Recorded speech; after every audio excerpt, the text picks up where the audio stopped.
날마다 쓰는 나의 신앙일기 TV 데일리 큐티 나무향기입니다.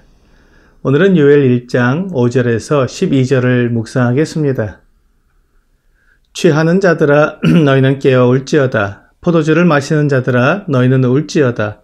이는 단 포도주가 너희 입에서 끊어졌음이니 다른 한 민족이 내 땅에 올라왔음이로다. 그들은 강하고 수가 많으며 그 이빨은 사자의 이빨 같고 그 어금니는 암사자의 어금니 같도다. 그들이 내 포도나무를 멸하며 내 무화과 나무를 긁어 말갛게 벗겨서 버리니 그 모든 가지가 하얗게 되었도다. 너희는 처녀가 어렸을 때 약혼한 남자로 말미암아 굵은 배로 동이고 애곡함같이 할지어다.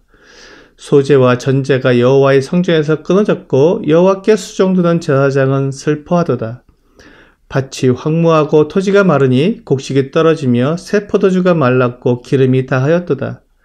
농부들아 너희는 부끄러워할지어다. 포도원을 가꾸는 자들아 곡할지어다. 이는 밀과 보리 때문이라. 밭의 소산이 다 없어졌음이로다. 포도나무가 시들었고 무화과 나무가 말랐으며 석류나무와 대추나무와 사과나무와 밭의 모든 나무가 다 시들었으니 이러므로 사람의 즐거움이 말랐도다. 사람들이 오해하는 것 중 하나가 하나님께서 사람의 즐거움을 위해 존재하신다고 생각하는 것입니다. 이스라엘 백성들도 하나님을 그렇게 오해했습니다.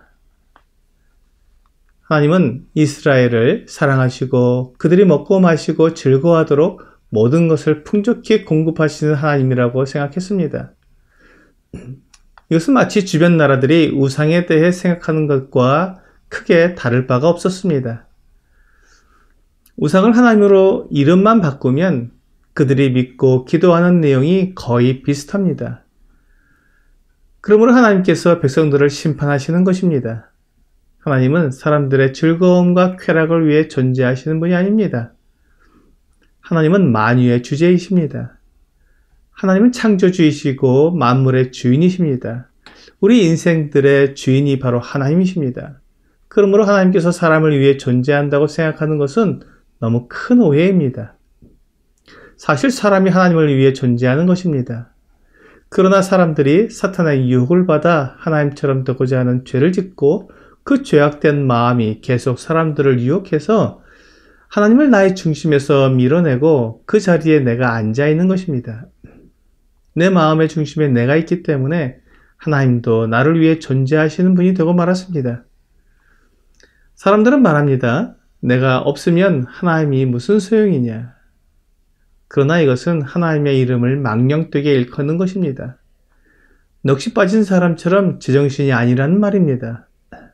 하나님은 나를 만드신 나의 주인이시기 때문에 내가 있든지 없든지 하나님은 언제나 계시며 온 우주 만물을 운행하십니다. 그 영광스럽고 존귀한 하나님의 역사에 내가 참여하는 것은 나에게 상상할 수 없는 영광이고 영원히 감사할 것이 됩니다. 만일 그 놀라운 역사에 참여할 기회를 내가 차버린다면 그것은 나의 어리석음입니다. 하나님은 얼마든지 내가 아닌 다른 사람을 사용하셔서 그 역사를 이루십니다.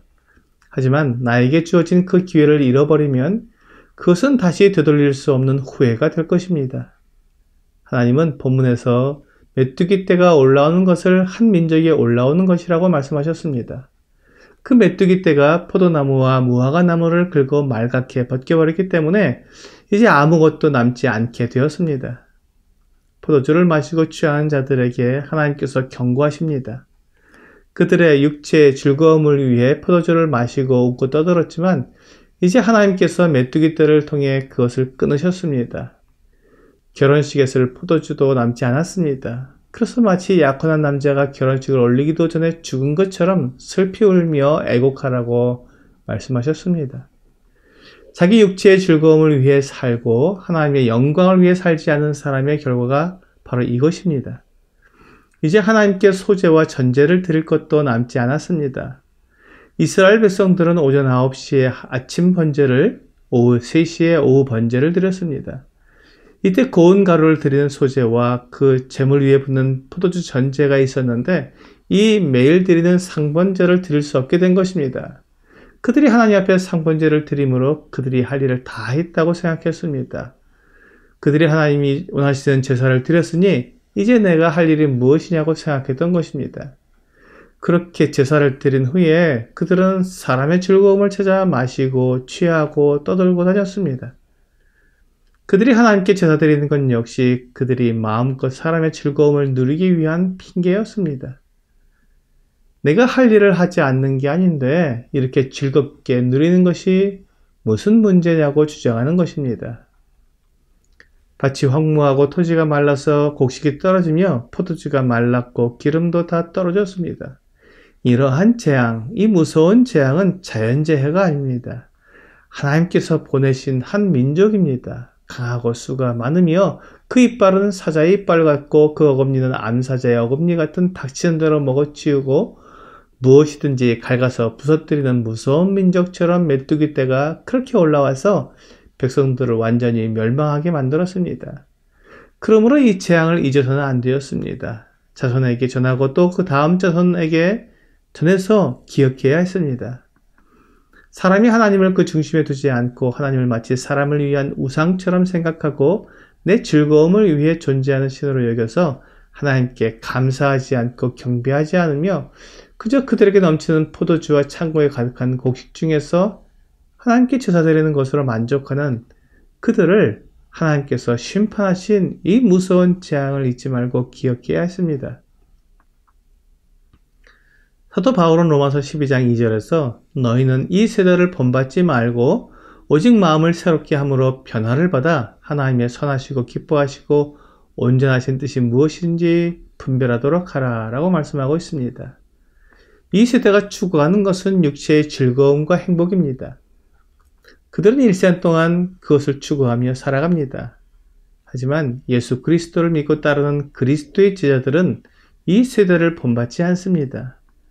이 세대가 추구하는 것보다 하나님의 선하시고 기뻐하시고 온전하신 뜻을 분별하기 위해 최선을 다합니다.